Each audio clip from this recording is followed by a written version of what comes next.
Oh my god. I killed him. I can't believe I killed him. I was the best character too, and I just fucking killed him. Oh my god. Oh my god.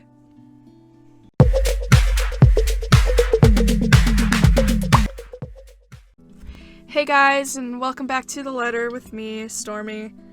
So I killed Zach. I'm pretty sure I killed Zach. I didn't mean to. I mean, oh my god, I killed him. I'm sorry, that's all I could say. I'm genuinely I'm distraught. I'm shedding a few tears because he was my favorite, and oh my gosh, I killed him. Anyway, I usually wouldn't show this. I usually wouldn't show this, but like, here's the branching tree thing where you can see all the options. I think I killed him. I definitely killed him, and I did not mean to. That's not at all what I wanted. Oh my gosh. This is the worst. Okay, we're Marianne now. Let's get back into it. Let's joke about things. I feel like I can't joke about oranges because that was kind of my thing with Zach, but whatever, right? It's okay. It's okay. Okay. 7:15 p.m. The numbers are so little on the top of my screen, and they glare at me with such intensity that I can hear their accusations. I'm late for the night out with the girls, yes, but I have perfectly good excuse, geez. Considering I didn't follow typical office hours, they really can't expect me to be able to just go as I please at 5:30 on the dot. The client is, first and foremost, my priority. I sit tight when my personal assistant Chris tells me I have a big one coming up, and I shouldn't miss this one. He knows a lot more on who's who and what's what when it comes to these socialites, and I trust that judgment call. I really don't have the time for rich people, the drama and politics. These sort who are born with silver spoons in their mouths and who are used to wagging their silver tongues about. I let him handle the negotiating with them for the most part. Why else would I have hired him?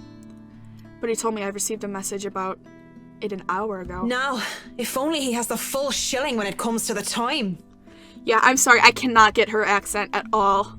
So I'm just gonna be doing a really shitty, it's like she's Scottish, I'm pretty sure, but I cannot do that, so it's gonna be just, you can hear it already, it's garbage. Come on, I have a social life too, you know, to an extent.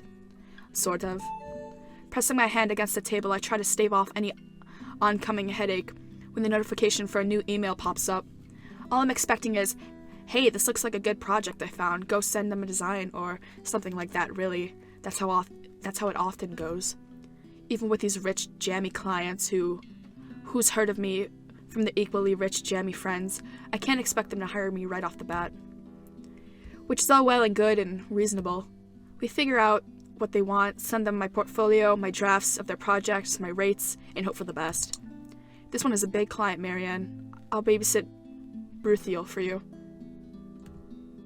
Just please take on this one project, I promise. This person is huge in Luxborn. Mr. Parker, this is a formal request to secure this... Oh, is this from... called designer. And authorized by Hannah Wright, hereinafter called client, for interior design work at Ermengarde Mansion, Luxborn. That's an address. The clients hope to have a designer there on the 21st of October, Friday, with the time pending. But as I open the mail, I see that I've been requested by the client specifically. Well, I certainly didn't expect that. And it's pretty straightforward, too. Anyone else would have probably been excited. They would have been working with the Hannah Wright. She's just one of those rich socialites that everyone loves to talk about, no matter how hard I try to tune out such nonsense. I would have been enough for me to reply in affirmative to Chris and leave, but he has never pleaded for me to take a project before. He's worked with big personalities in the past, celebrities, bankers, even a few politicians. My PA had been indifferent about those. So the question bounced about my skull before I spy one of the email attachments. A newspaper clipping from Luxborn Daily Business news section boasting the headline, Wright Enterprise donates $2.5 million to a refuge. It certainly caused quite a stir back then. Apparently they had invited businessmen and socialites everywhere. in the guise of it being some big business announcement. 2.5 mil and an expensive-looking party to boot. These people sure know how to throw their money around. Not that I should be so callous. They're going to do a lot of good and help the community of people with all those pounds. I, of all people, shouldn't criticize such acts whether they were for show or not. At the very least, I know they'll be able to pay my rates. With the headline out of the way, however, I find myself staring at the picture that came along with the clipping. Because, wow, here I am expecting a sour old woman in a blazer and skirt. But the woman that was plastered on the front page looked like she belonged on the front page of an entertainment section, or even, if I am to be crass, as a pin-up for glamour. Okay, I'll be real here. A men's magazine. She sure knows how to rock that dress. Wait. Her hair, her eyes, her lips. She can't be her. And at the same time, she is her, only several years older. She looks just like... No, come on, Mac. The world is full of pretty blondes. It's just a coincidence. With a shake in my head, I snap out of it and reach for my phone when it buzzes, nearly falling off my chair in the process. Who else would be on the right line? Yeah, on the other line, but the very people waiting for me. Oh, piss. I'm so sorry, Cam. I'm on my way. That's what I say. Yet I still don't move from my chair, face flushing and heart racing. I can only stare until I will myself to reply, yes, I'm accepting the assignment. Is she like... I mean, I don't want to say joking about, I know I was talking about her having a thing for Hana. Is that true? Is she actually like, this girl's pretty and I'm gay? And it takes even more time for me to just close the image, shut down the computer and leave. Even then, it has already burned an image in my head, no matter how much I wish it would just disappear. It makes me eager for the alcohol and the company. It makes me eager for anything that can help me forget. It's a good thing that the nearest pub is just a hop, skip, and jump from here. The Galloway Shawl is called, as it is called by those who frequented the place, is the only decent Irish pub in the country. You could pretty much tell if someone is new if they call it by its official name, the Crawl Bar. My home away from home ever since I moved to Luxbourne. Well, that is when I'm not cooped up in my condo and working anyway. It has good alcohol, good company, and thank God, in St. Cecilia, good music. Crowd favorites like Bothy Noise, the High Wiseland Men, and Second Fusion Orchestra are often played. They also play Fingers in His Ass sometimes, which just happens to be a favorite of mine. Not to mention the singing. I love singing. Anyone could just break out into drinking song, and the others in the pub were just wonderful, and they'd start singing along. We'd all start with Fingers in His Ass, on Sundays specifically. And doing so while intoxicated is the best way to go about it. Hey, it's a win-win as long as I don't puke in the middle of the chorus, and as long as I can go home in one piece at the end of the day.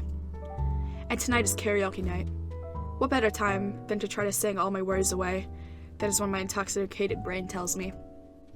The ghost of guilt and sorrow remembers who I am, and in the prison of my heart, I was my only slave. Holy shit, Marianne! Holy shit! Girls, she's so good! What the fuck? Oh my gosh! I mentioned before, like, very early on in this, that, like, I did not enjoy her voice, or at least the quality of the mic she was using. Holy shit, she's got a good fucking voice. What the fuck?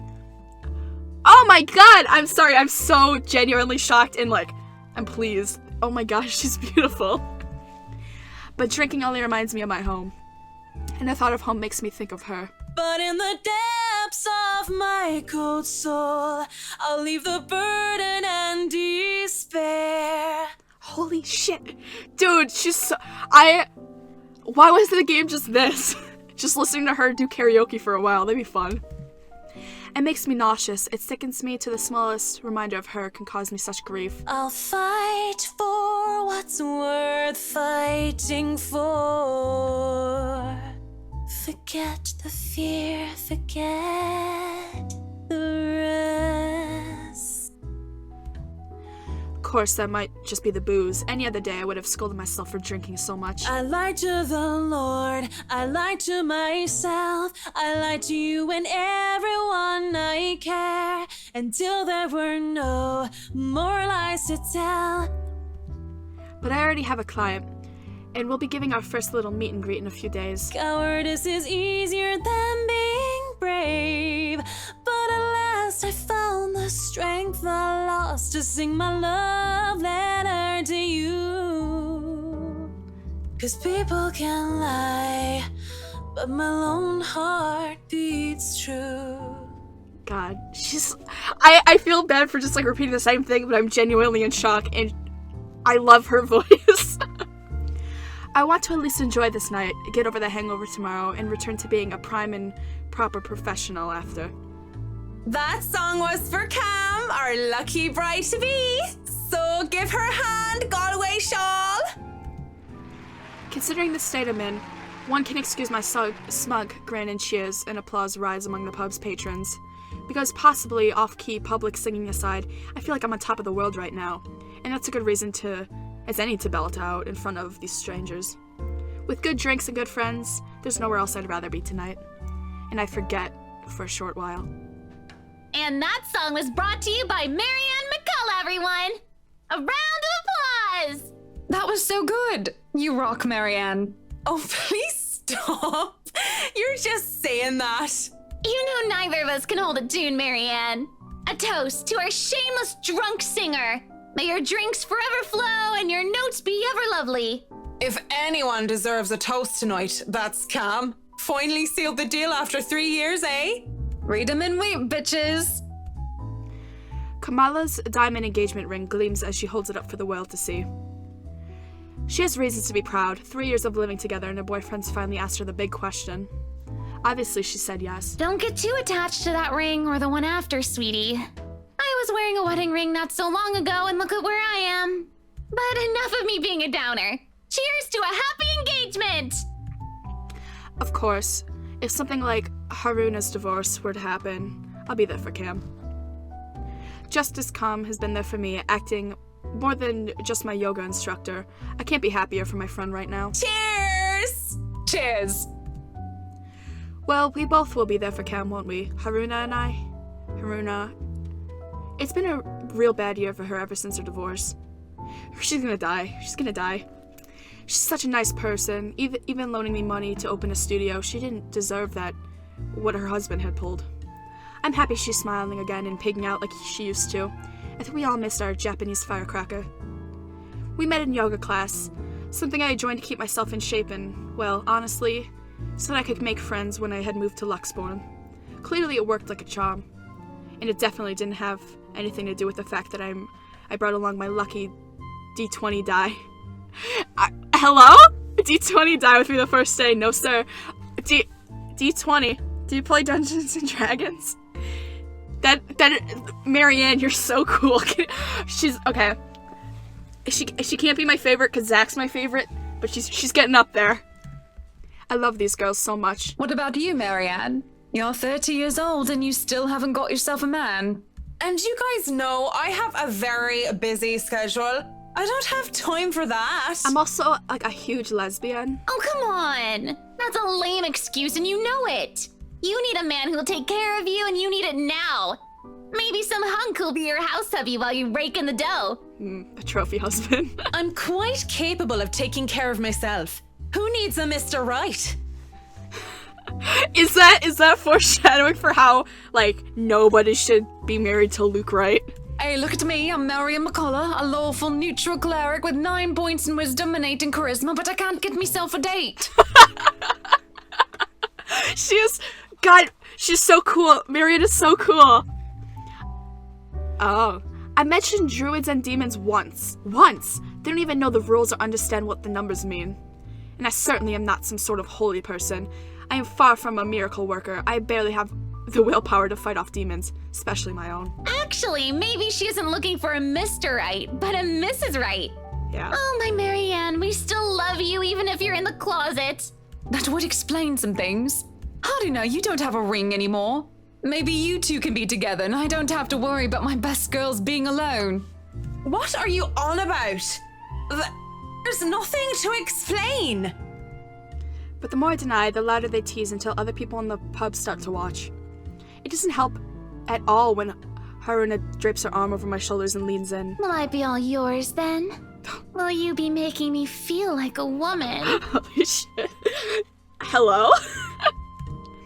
I know that they're just kidding around, but this doesn't seem to make me comfortable in the slightest.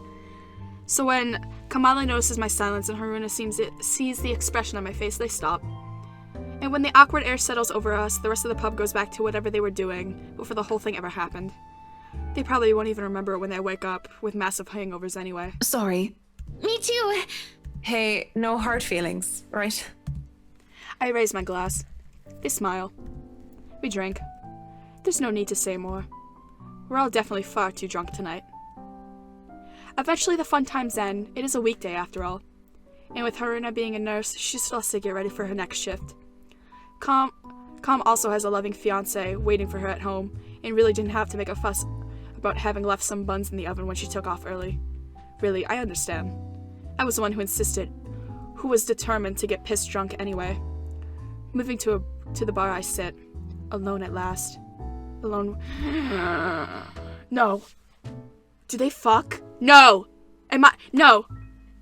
Please God, please God, please God, please God, please God. Ooh, we're leaving it off here. Cliffhanger, did they fuck? They might have fucked. Who knows? Oh my gosh. Okay, thank you so much for listening. Please excuse my horrible accent. It's not even a Scottish accent. I can't do accents. Anyway, let's see. I hope you have a wonderful day. And I hope that you have a really good smoothie, if that's your thing. Goodbye.